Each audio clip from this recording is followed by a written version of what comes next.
let me share a little bit about myself.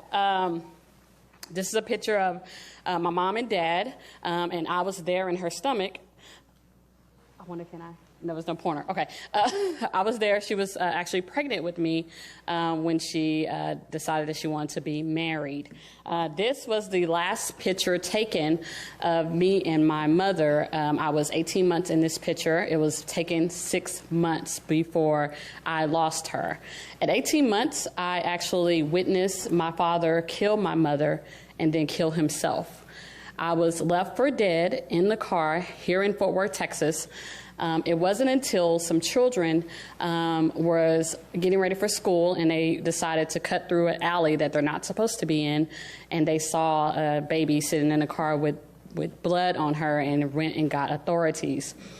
That is pretty much how I began my life, orphaned and experiencing some tremendous trauma. By the time I was 18 months, I had already had multiple surgeries just from the abuse of my father, broken hips, and those types of things. And I'm not going to go too in depth of that because I do have some very important information I want to make sure I get through to you guys, but I want to share that childhood trauma is real. A lot of times people feel like because the kid is young that they're not impacted, but I'm a living witness to tell you that we are. But the question is, what are you going to do with that trauma, and how are we going to be able to reach those kids? There are so many kids that I go into the juvenile detention alone and talk with, and we have similar stories. They just took a different path, but I always tell them that their path is not their end. They can actually make changes on that path, and that's what's most important. I remember having a teacher tell me, and this was in middle school, she said, "Oh, Latasha, it's so unfortunate that you're less likely going to be successful because statistics says that because you're orphaned and raised by your grandparents, you're less likely to succeed."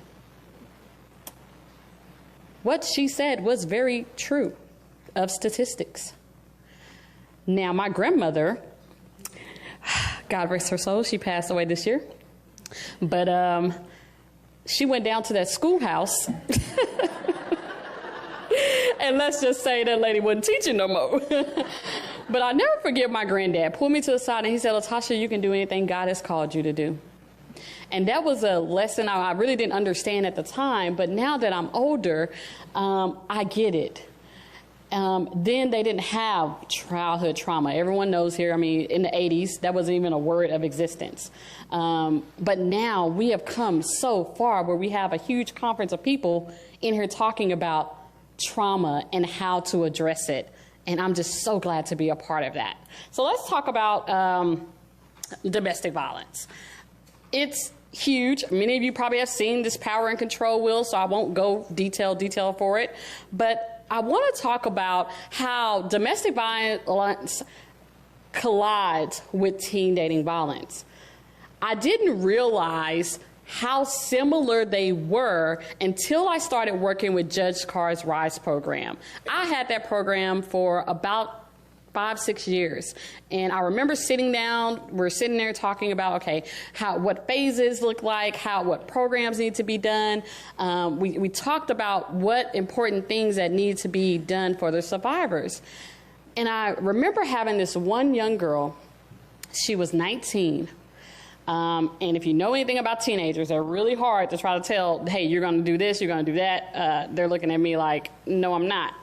And I'm asking her, okay, so tell me, how school, because she was still in high school, she hadn't graduated just yet. And she told me that she loved her boyfriend so much, and he said, if you love me, you will sleep with the entire baseball team. And that's when I was introduced to a huge population of teens that we are not catching. Because they're not saying that they're trafficked. They're not calling him a pimp. They're calling him a what? A boyfriend. They're saying that they love this guy. And if you love me, you'll do this. And she wanted someone to feel like she was loved. She wanted that validation from someone because she wasn't getting it at home. Her dad was very abusive. I remember having, and I'm going to tell on myself, but I actually did go to the house and tell the dad that she was not coming back. I got her into one of the shelters and gave him a piece of my mind because she exposed to me a lot of stuff that he had been doing to her physically, but she was past the age where CPS really couldn't do anything. But I could as a probation officer. So I was able to go and have that conversation and put her in a safe situation. And that's when I kind of started getting on the trail of, okay, domestic violence and trafficking. How do those look? What do those look like? So cycle of abuse, I want to briefly talk about how a lot of times people have those questions. Well, how do they get in a relationship? Why do they stay in a relationship? And those types of things. And so I want you to see that someone can go through this cycle repeatedly. Where one, you have the tension building phase, which you probably talked about that earlier. Two, you have the incident, then they reconcile. How many of you have seen What's Love Got to Do with It? Tina Turner. Like, that's the most popular movie. That's like the best example I can give you of, you know, someone that goes through an incident with someone, and then all of a sudden she wakes up and she has a gift on the side of the bed and they're apologizing. This cycle shortens. Sometimes it skips. It can go from tension building immediately to the incident, or sometimes it can just start at the incident. It just depends on the person, how long they've been in the situation, and how severe the domestic violence is. So let's talk about characteristics of a batterer. And I'm going to share these because I want you to see the comparison of these characteristics. I want you to see all of these because if you've been talking about pimps, what do you notice from these? It's similar. So you're talking about someone that controls, they feel entitled, they want to be possessive over their person, they're manipulative, they contradict statements, they deny, they minimize, they blame their victims. Hello? That's what Julia was in here talking about. And so serial battering, those things are happening in people who are being trafficked. So you have domestic violence and trafficking on top of that. There are a lot of victims who feel like they are in a relationship with someone, and if they love that person, they have to do X, Y, and Z. Like Julia, you know, talked about up here. And so now we have to open our eyes up to say, okay, let's dig more into this person that's in an abusive relationship. It may be more than just abusive relationship. There could be more things going on, and how we as service providers can be able to assist them. So let's talk about the red flags. Acts of jealousy, frequent accusation of things, constantly checking up on that person with texting.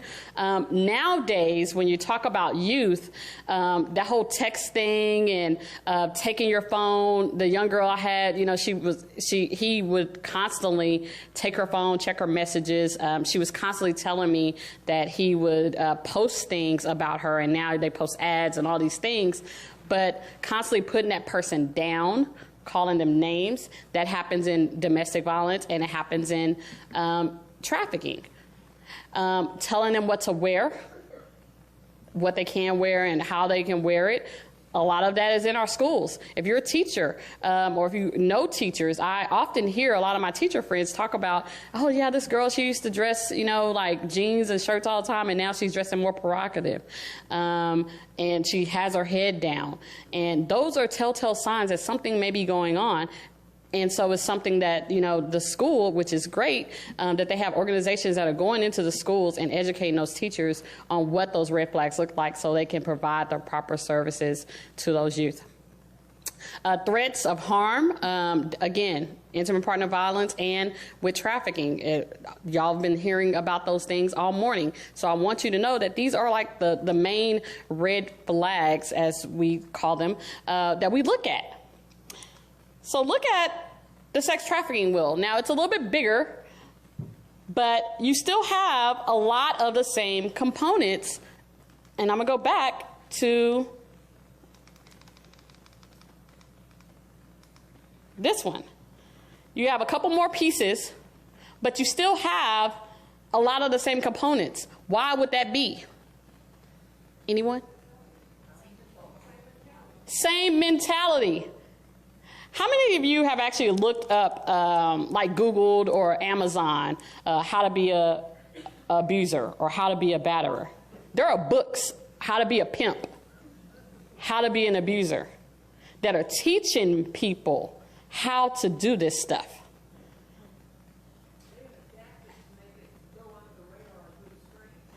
Exactly.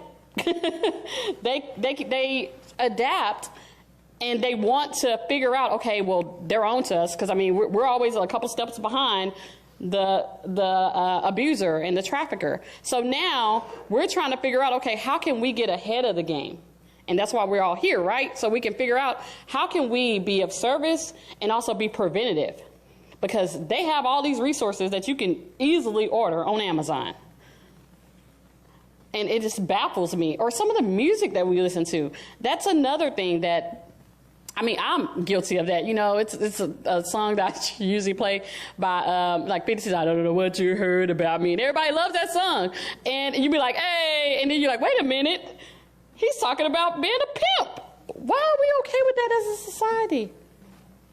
Now, I refuse to not only not listen to that song, but I'm not supporting him as an artist at all, because I feel like he's sending the wrong message.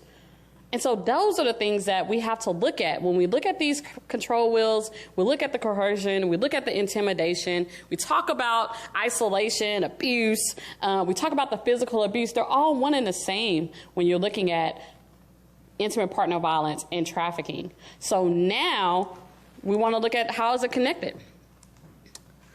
Intimate partner violence is not asked for.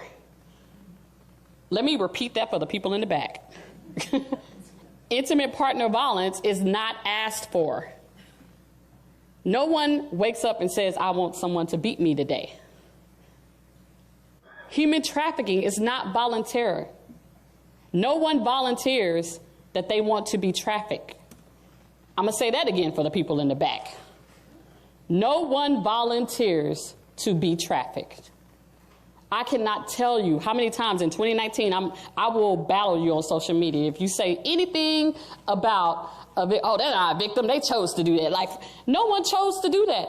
Who woke up and when they were a kid and say, when I grow up I want to be a prostitute, I want to be trafficked? Nobody.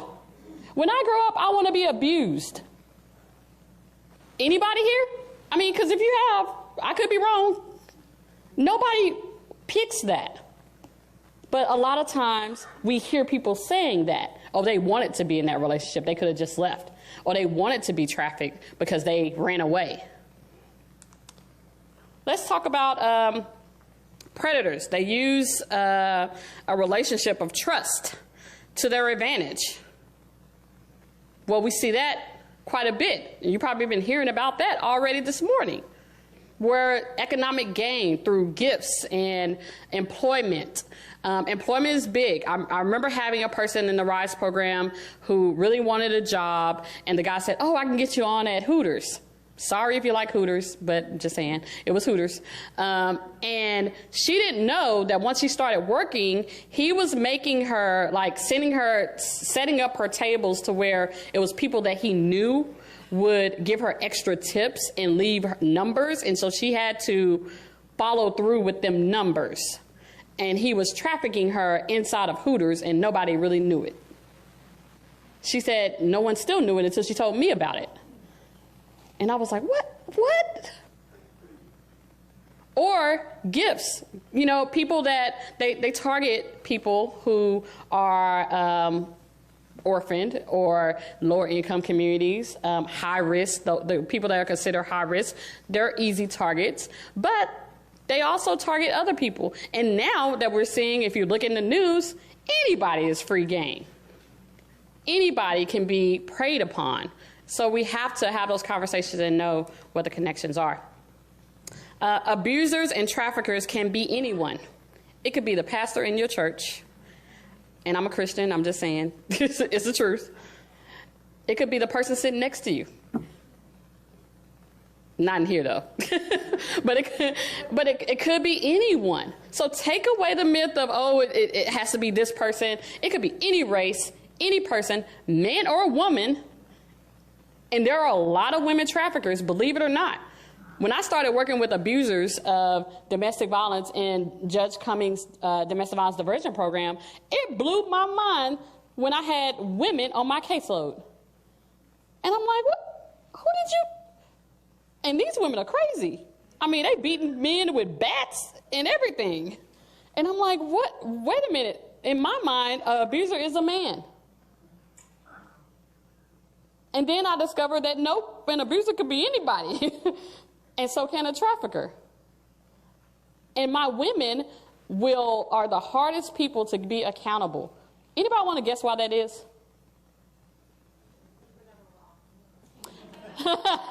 Never wrong.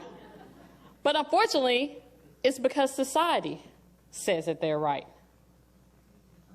How many times we hear a woman say, oh, he cheated on me, so I beat him with a bat, or I locked him out the house. And we're like, girl, you should have beat him. He shouldn't have cheated.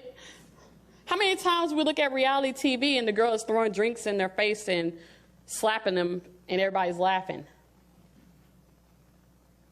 I'm guilty of that too. And I'm an advocate. I'm like, oh, that's not funny. Oh.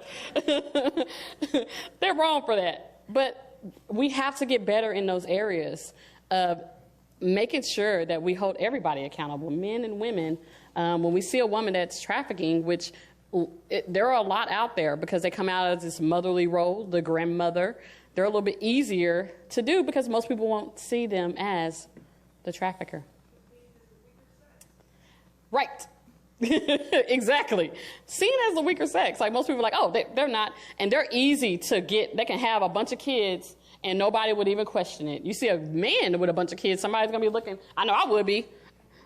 I'm like, is that his kid? They don't look like his kid. Let me follow and get the license plate number and make sure. Because if I see that kid again on the news, I'm going to report that I seen him with this kid. Would you do that if you saw a woman with a kid? Probably not.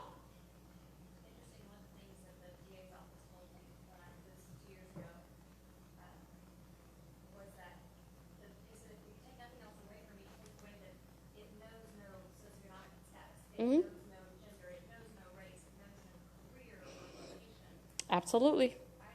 Blown away, right.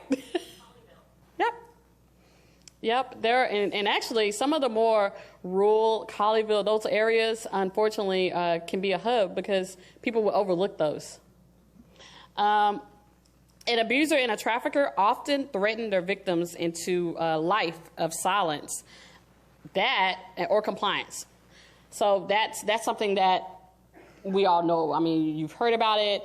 They make threats. I mean, that's on the power control wheel. So intimate partner violence and human trafficking violate a person's freedom.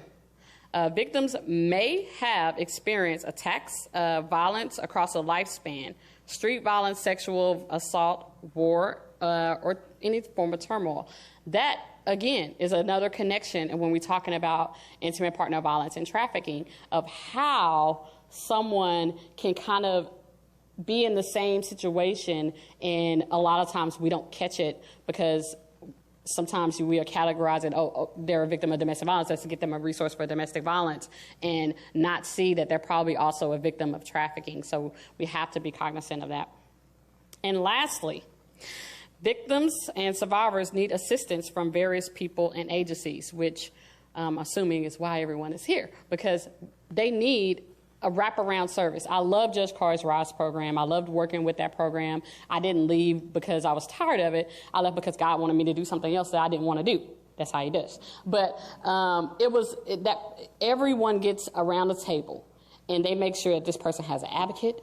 They make sure that this person gets trauma counseling. They make sure this person gets treatment for any type of abuse, like substance abuse. They make sure this person is ready to be in a safe location like Salvation Army, where they have security there and they're making sure they're taken care of.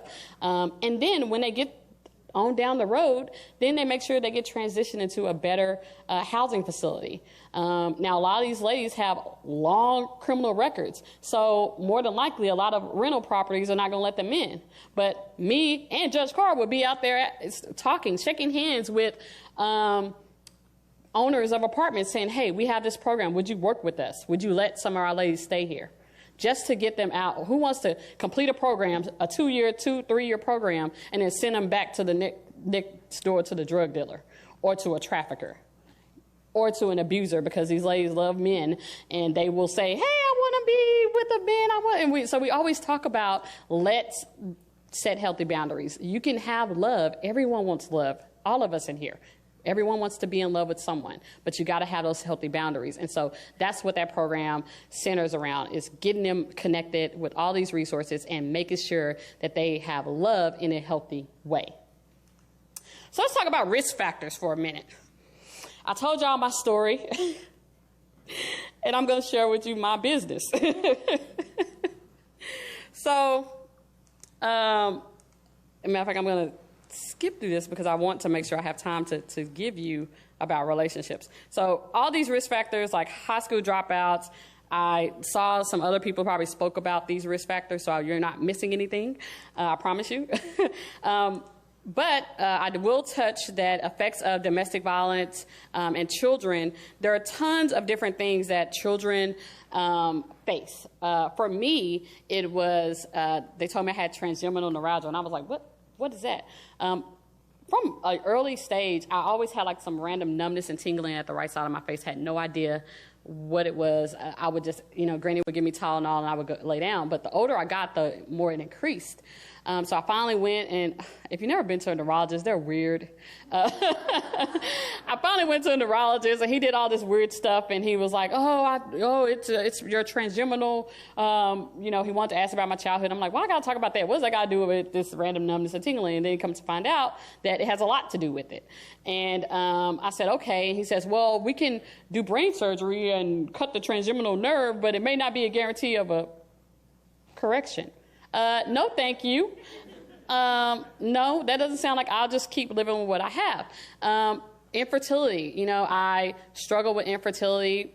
I didn't know that was a problem, but it was a problem early on when, irregular cycles and all these things. So I'm sharing that because a lot of times people don't know how trauma affects your body, especially when you're a teenager and kids, but it does. So you need to pay attention to the telltale signs of how greatly it can affect and how it can kind of trickle into your adult life. Brittle bones, I still have. I have to take a strong pill for vitamin D. I've always had a vitamin D deficiency for brittle bones. So strong that I take one pill a week. That's a strong pill, right? So the list goes on of stuff, but I'm still standing. The doctors didn't think I would be able to walk. I walk. The doctors didn't think I was going to be able to even speak well or write well. But I do those things. But it took resources. It took plugging into organizations. It took counseling. It took all of those things to wrap myself around them and use them, and then learn how I need to encourage other people to do the same. Children who are at home where one parent is abused, they may feel fearful, scared, guarded, and sometimes they can be angry and fight. So to say that no matter the age, that person can be affected if they do not say, okay, I want help, I want a resource, I want to reach out and use a resource. And so for me, I was not the fighter at school. I didn't get kicked out and all those things, because typically when you think about a troubled kid, you think about the problem kid, right? I was actually the opposite. I wanted to excel in everything. I was student council, president of student council, president of Crime Stoppers, creating new things, doing all these great things because of why? I wanted people to talk about the good things about Latasha and not ask Latasha, oh, why are you living with your grandmother? Or what happened to your mom? So I stuffed what I was dealing with, and I would go home crying. I would write suicide notes. I would do all these things because I was struggling with my trauma and I was not getting services. Preschool, this was a time when I would draw pictures and I would express how I felt about my life at the time. A lot of times they can be bedwetting. My younger sibling struggled with that past the age that you're supposed to be. Thumb sucking, increased crying, whining, difficulty falling or staying asleep. I always had troubles with sleep. Now I don't. I go to sleep when my head hit the pillow. Thank you. God. And signs of severe anxiety and depression. Those are things that you will notice with some of your preschoolers. This is one of the pictures, and actually my grandmother just passed away this year. And I do not remember this at all. I was going through her Bible, and she actually took the drawing that I made of myself crying, people teasing me, and and I wrote a letter with this saying how bad life was, and that, God, I want to go to heaven in this letter. And so she put it in her Bible, and when I was going through her Bible and I saw that, I was like, wow, I don't even remember drawing this. Looking at it now, I'm like, wow, I definitely drew that. That's someone that's hurting. That's a lot of our kids who are dealing with trauma that don't know what to do with it. School age, similar things that I talked about, where you're struggling with self-esteem, you have fewer friends, you just don't know what to do with it. And I'm going to talk about relationships because this is the funny part. So I am divorced, and I started all of a sudden dating, and I was at the mall, minding my own business. And this guy walked in real hot. I'm a Hallmark Channel girl. If you like the Hallmark Channel, raise your hand. I love and all that stuff. And this guy, smooth, walked in, and he's like, excuse me, miss, I would love to take you out on a date. And I'm like, oh, me? Oh, okay. All right. Here's my number. So immediately, he texted me and says, oh, this is Cheryl. Nice to meet you. I said, hi, my name is Latasha. Now, I'm a little paranoid. Little bit. So in the whole dating process, I want to get information. I want to get his last name, or at least get his date of birth. Why? Because I can background check him. See, I didn't have to do that with my ex-husband because he was already working for the sheriff department. Sheriff department already do background checks, so I was good. All I had to do was meet his family, see what kind of background he had, and I was making sure I was safe, right? So now it's like I'm in this big pond of dating, and I'm like, whew, I need to make sure these guys, are safe. So I'm having casual conversation, trying to see who this guy is. So he's asking me specific questions. You're welcome. What's your work schedule? I told him what my work schedule was. I said, oh, that depends on the day. This is what, these are the days I'm off. Then we talk about what I'm trying to get him to tell me where he works, because depending on what he does for a living, what does that mean? He has a license. What is that? Public record. So he says he owns his own All States branch. I'm like, whew, yeah, that's public record for sure. So I got the first name. I got that he works at All States.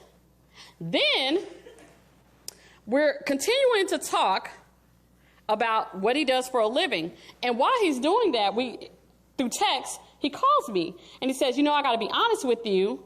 I said, okay. He says, I recognized you when I saw you at the mall. I said, really?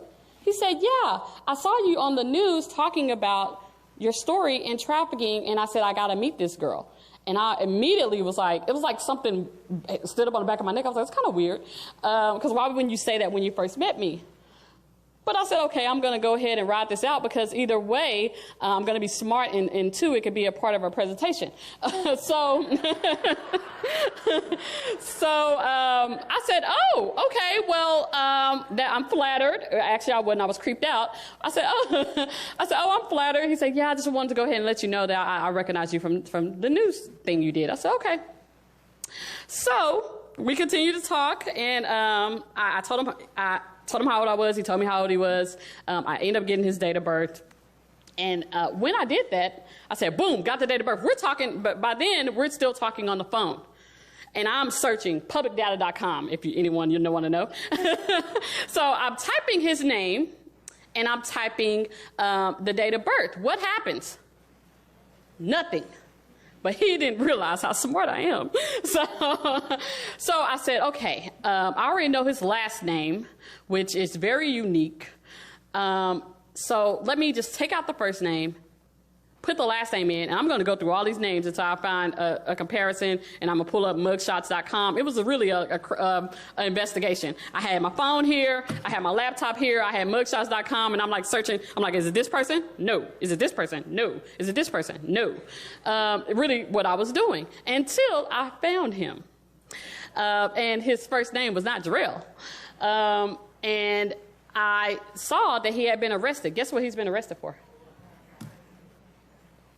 Close. He had 4 cases of domestic violence.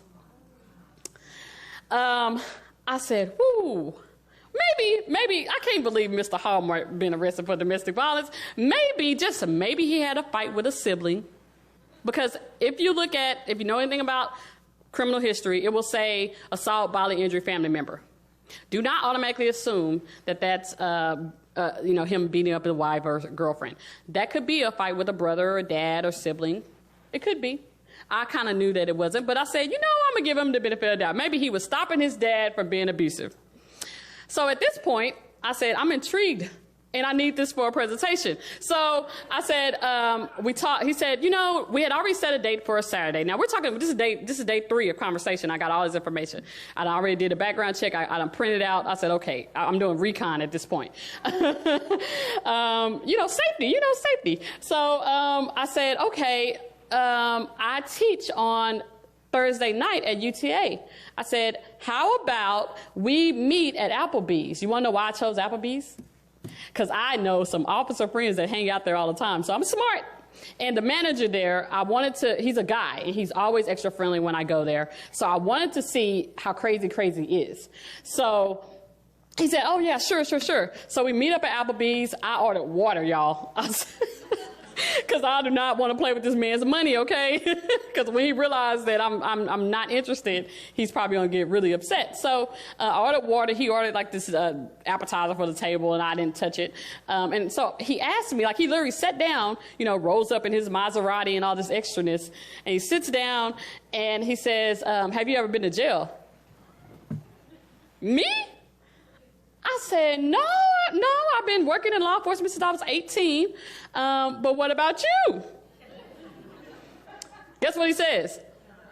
No, baby girl, I ain't never been to jail. I ain't never. Oh, okay.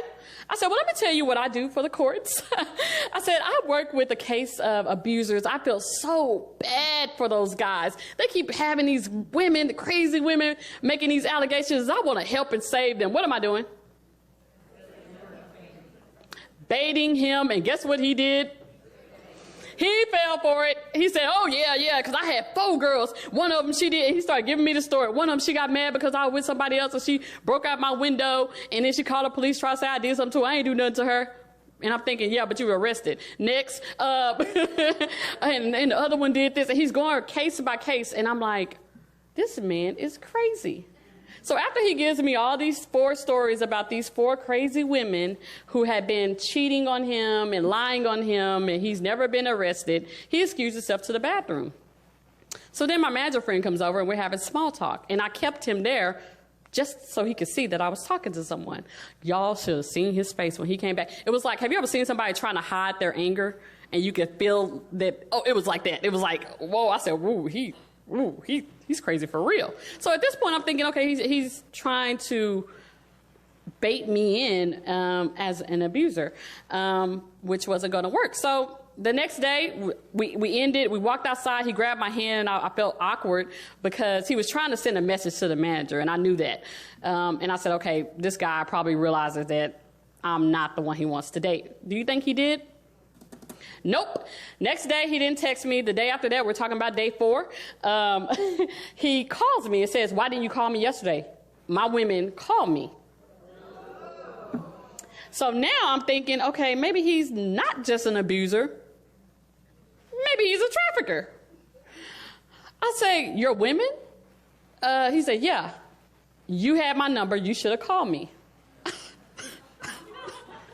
I said, you got the wrong one, bro. You got the wrong one.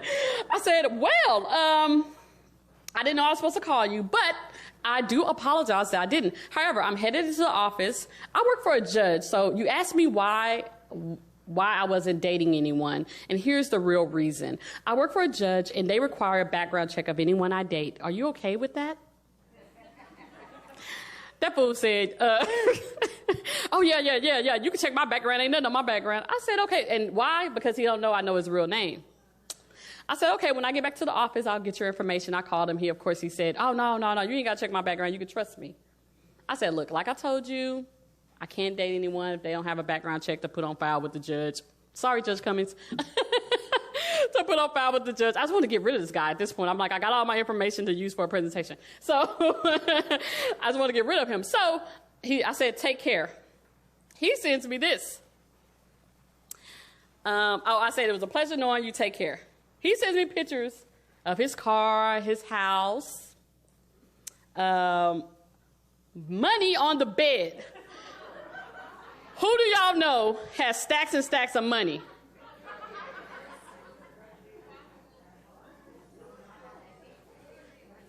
And why the hell is he sitting on top of his Maserati? I don't know. Then he says, now this is the part that really made me mad. He sends me pictures of inappropriate pictures. Now, I covered them because I respect those women, him and different women. This is day 4, guys. So when you ask how somebody can be trafficked, this is what I'm telling you. Day 4, he's sending me this. Then he says, bitch, you ain't even pretty in the face. That's why your husband left you. Now, wait a minute. I don't care about all the other stuff, but you said I was ugly? My papa said I was pretty every day of my life, so I know good and well. You didn't say I was ugly in the face. So I wanted to, God, it took everything in me not to send him his whole background and say, you are a criminal. But why didn't I do that? Anybody want to guess why I didn't run him his background? I'm going to tell you why. As a social worker, I had to put on my social worker hat. Now, I ain't going to lie, because I'm not going to lie. I did start typing, dude, I know who you are. I know you did this. I know you did that. I had all that together. And then I said, wait a minute.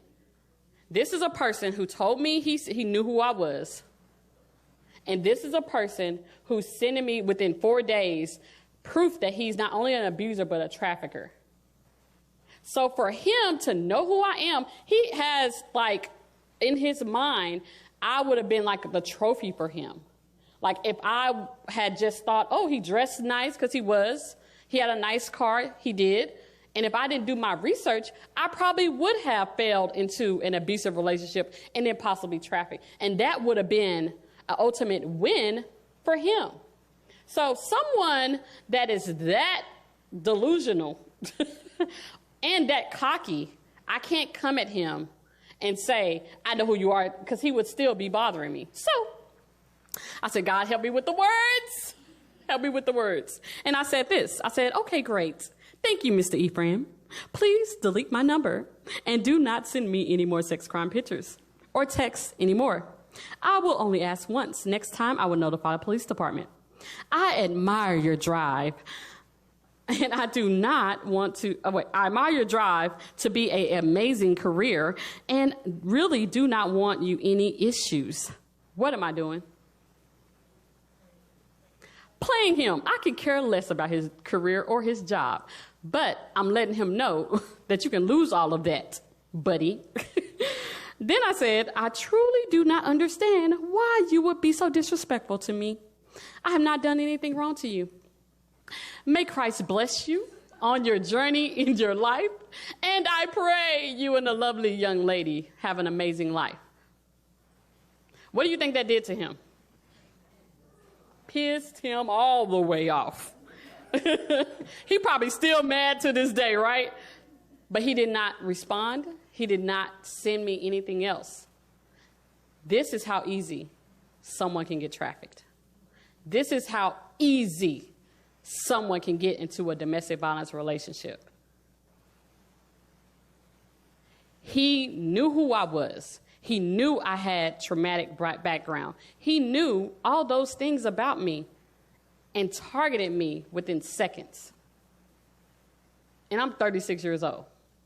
Imagine our young people who are younger, don't know anything about doing a background check on somebody.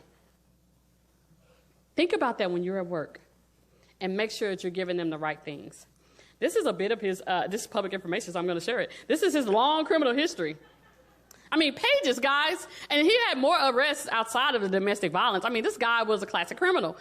Pretty soon he's going to be arrested for trafficking, I'm sure, because I know that's what he's doing. I know that's what he's doing just to show me all these women and all those things. And I'm grateful that I know and I'm educated and well-versed. And I guess he missed that in the interview when he was trying to get me caught up in his scheme.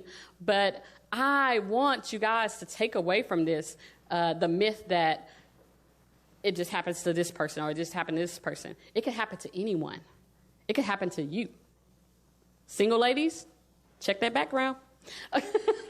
I want to thank you for your time. I know we're out. Cheryl's Voices is a mission. You can look us up on social media. We have an app that has all the resources. I usually put all the resources in Tarrant County. But if you have a resource that you want me to add to the app, I will add it freely for free because I want people to be able to use the app because everybody uses the app nowadays and get a resource, get connected. So thank you so much for having me. I appreciate you guys. Thank you.